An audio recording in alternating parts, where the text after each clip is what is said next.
To put it in one sentence, it's a budget by the rich for the rich.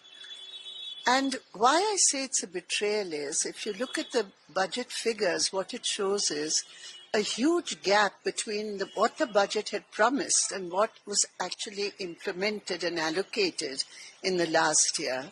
For all the schemes of the government, there's a gap of around 1 lakh crore rupees in what the government said it was going to spend and what it actually spent. And this year, at a time when you require increased government expenditure to ensure employment, to ensure better wages, to ensure MSP for farmers, to ensure that the people of India survive, instead of that, this government is giving concession after concession to the rich. The economic survey itself shows that in the last 5 years, real wages of the working people of India have decreased, while balance sheets of corporates, according to them, are very healthy, and according to ordinary language, profits are huge. But there's no tax on the rich. Why is there no tax on the super rich? When India is a country producing the largest number of dollar billionaires, you don't tax them, you don't increase taxes.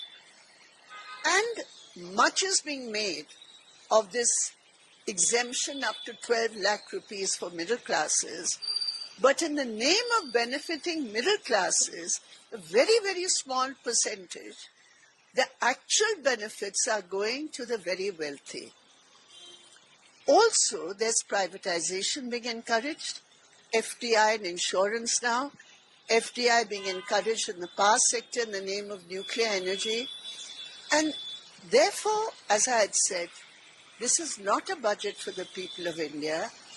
At a time when the economy is in a crisis, at such a time, this budget is only going to put forward once again the much discredited trickle-down theory. There has been, some concession for the income tax. How do you see that? For the middle I said, in the name of helping middle classes, you are increasing tax exemption from 5 lakhs income to those who earn 12 lakh. What is the percentage of those? Actually, your benefits are going to actually benefit a much larger section of the very rich, because you are giving benefits to them. So the issue here is not that you don't give exemptions up to 12 lakhs, but by giving exemptions up to 12 lakhs, in the name of that, you're not taxing the super rich. Why not? And look at this budget, Manrega, a lifeline for the poor. You've actually reduced expenditure. What is 86,000 crores? It's a demand-driven program, an act, a legal right. You have not increased allocations even though demand has increased. Look at agriculture, farmers committing suicide. You've actually decreased your expenditure.